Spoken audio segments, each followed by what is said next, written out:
ბატონო ნიკა, ჩვენ ვნახეთ, რომ დღეს დილის 9 საათზე ჩაინიშნა ამ საკითხთან დაკავშირებით საკომიტეტო მოსმენა, რატომ ჩქარობს ხელისუფლება, როგორ ფიქრობთ და როგორ აფასებთ პარლამენტში მიმდინარე პროცესებს და იგივე უმრავლესობის წევრი დეპუტატების შეფასებებს და პოზიციას. მოგესალმებით და ნათელი არის რაც ხდება ახლა დღეს 9 საათი არის სამუშაო საათის დაწყების დრო ქართული ოცნების გუშინ იყო კიდევ უფრო ადრე 8 საათი როცა პოლიტიკური საბჭოს ხდება ჩანიშნა ბატონმა ივანიშვილმა და რა თქმა უნდა უნისონში მუშაობს ყველა ადმინისტრაციული ორგანო პარლამენტის ჩათვლით იქ პროკურატურა და ასე შემდეგ რომ ძალიან სასწრაფოდ მოხდეს ამ ასე თქვათ იმუნიტეტის მოხსნა და ძალიან ჩემთვის ღიმრის მონგრელი იყო სანამ სახიდან ჩამოვიდოდი უსმენდი კომიტეტის მიმდინარე სხდომა სადაც პროკურატურის წარმომადგენელმა მე მგონი მოადგილეა არ ვიცი მე პირველად ნახე იქ უბრალოდ გუშინ ბრიფინგზე ნახე პირველად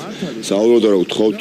მიმართა პარლამენტს შუამდგომლობას გთხოვთ დააკმაყოფილოთ გენერალური პროკურატურის შუამდგომლობა და ასე შემდეგ რომელი გენერალურ პროკურორის შუამდგომლობა ხახო ჩვეულებრივი ერთი ადამიანის ბიზნეს ივანიშვილის პირადი იურისტია ხო პირადი იურისტია ბატონი შალვა თადომაძე ეს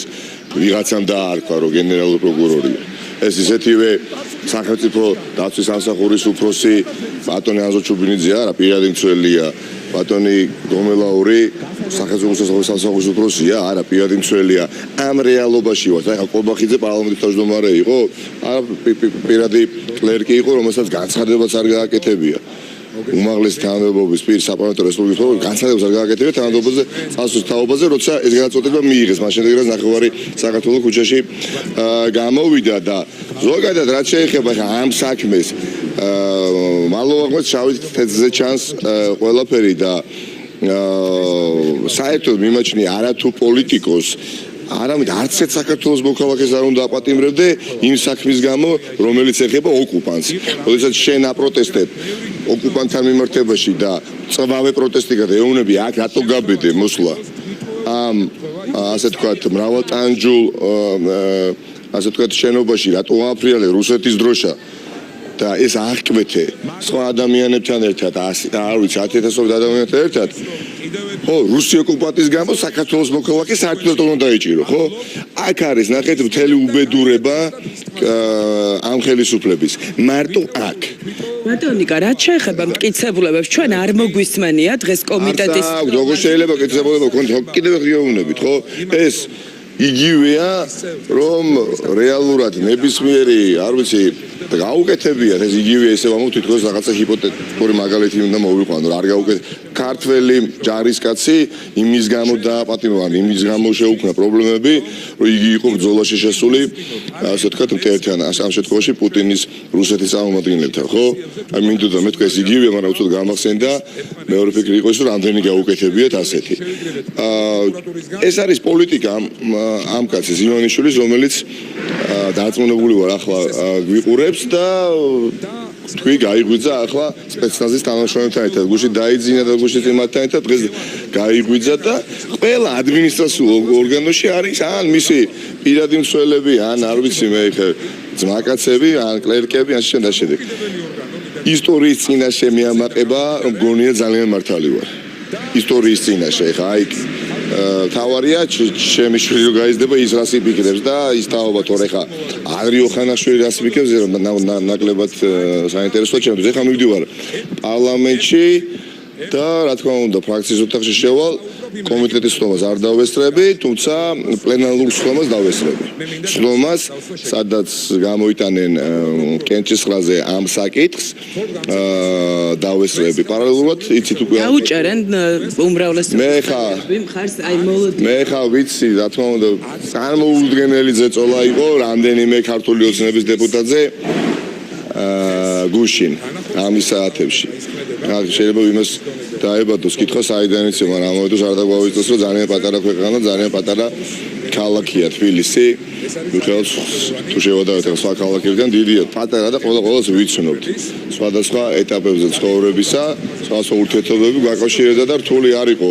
გაგება ჩემთვის ყველაზე ვერ ვიტყვი მაგრამ ორ ადამიანთან მიმართებაში დანამდვილებით შემიძლია გითხრათ რომ უდიდესი ზეწოლა ეხა ვერ გაუძლებს. ბატონიკა, თქვენ რას ამაზე არ არის, თავარი არის რომ გრძელდება ბრძოლა, თავარი არის რომ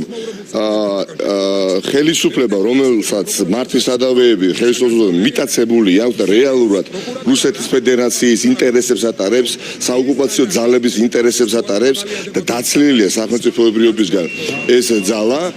იქნებს ჩამოშორებული ამ სადავეებისგან რაც შეიძლება მალე და ამ გზას ადგას უკვე კიდევ არ ესმის ამ ხალხის რომელიც აპროტესტებს იმას რასაც ნებისმიერი თამოყარე ერიშვილი გააპროტესტებს დიდიან პატარიან. გავიხსენოთ რა 20 ივნისის მოვლენები ამ ჩანაწერში რომელიც სავარაუდოდ ერთ-ერთი მთავარი მტკიცებულებაა თქვენ მოუწოდებთ ადამიანებს რომ შვიდობიანად შევიდნენ ეზოში. ბოლო მოწოდება ჩემი იყო მე უბრალოდ განგებარ შევდივარ ამ დისკუსიაში თვითონაც კითხვას მისმევენ ჟურნალისტები აი ეს როგორ იყო თავის მართებას არც ვაპირებ მაგრამ რახან დამოჩნდება გიპასუხებთ ბოლო ჩემი მოწოდება იყო რომ შვიდობიანად ხელაწეულები ძალიან კონსტრუქციულად შევდივართ პარლამენტის ეზოში ვაპროტესტებთ ოკუპაციას ვაპროტესტებთ იმას რომ ჯერ კიდევ ირაკ კობახიძე არის თავმჯდომარე გადადგება ირაკ კობახიძე და გამოვალთ პარლამენტის ეზოში რა თქმა უნდა როდესაც რუსი ოკუპანტია იქ შესული და შეიბრალა საერთოდ არა თუ იმიჯი ლამაზად ჟღერს და რაღაცა დავარცხება ღირსება ეროვნული ხო ამ ყველაფრის აღდგენა შეეძლო მხოლოდ ხალხს აბა ეხლა წარმოიდგინეთ გარედან როგორ გამოჩნდით არა მარტო შეგნით ქვეყნის ფარგლებში როდესაც რუსეთის დროშა აგვიფრიალეს გავრილოვის სახით და მე და მიამატეს რომ შერაშუაში ვართ პროტოკოლის ბრალეულობა იკვეთებაო რა და ვის აქვს იმის უფლება აუგზავნოს ჯერეთის დეპუტატს პარლამენტის შენობაში შესვლა და მანამდე ვის ჰქონდა უფლება პარლამენტის შენობიდან დეპუტატი გამოეგდო თქვენ კოლეგასთან ერთად რომელიც აკრედიტირებული იყო სხვათა შორის და ყველაზე მთავარი ვის აქვს უფლება ხალხს უთხრას უარი გააპროტესტოს იქ გააპროტესტოს იქ ანუ პარლამენტში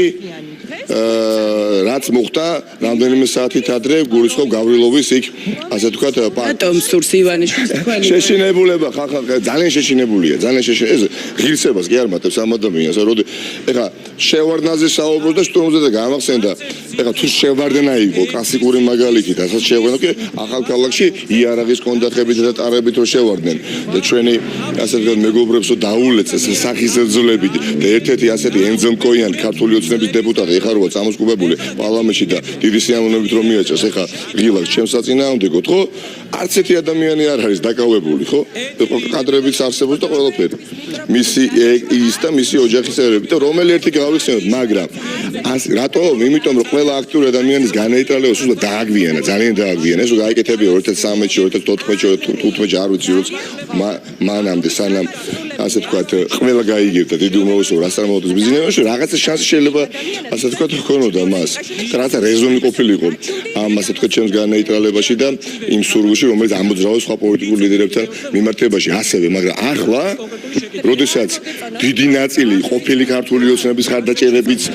გაერთიანებული ოპოზიციის და ზოგადად ოპოზიციური განწყობის მატარებლები არიან რა უნდა უშოს ბიზნესი შეშინებულია ხო ეს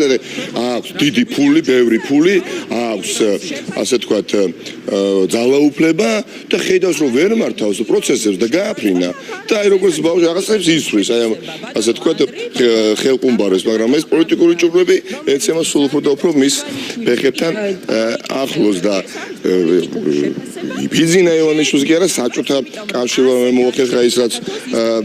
სურდა და ავტომატებით დარბოდნენ შუაგულთბილისში 90-იან წლებში რა თქმა უნდა რუსეთის წაქეზებით და ქვეყნის მაშინდელი პრეზიდენტი მოკლეს და ალბათ მამალმა მაშინ ჩათვალა რომ მოჩა დამთავრდა დამოუკიდებლობა მაგრამ ხედავთ რომ ეს ყველაფერი ვერ მოხერხდა და ვერ იქნა მიღწეული იმ ძალების მიერ რომელსაც ეს ძალიან უდოდა ამიტომ ეხა ივანიშვილი არ უნდა გამიხილოთ როგორც ერთი ცალკე ადამიანი ცალკე აღებული ხოდ მდიდარი ადამიანი ეს მდიდარი ადამიანი ინტერესებს ატარებს თქვენი და ჩემი და მოსახლეობის ინტერესებს კი არა რუსეთის ფედერაციის ინტერესებს ატარებს ეს არის ჩემი არ ვიცი ხო მყარი პოზიცია მადლობა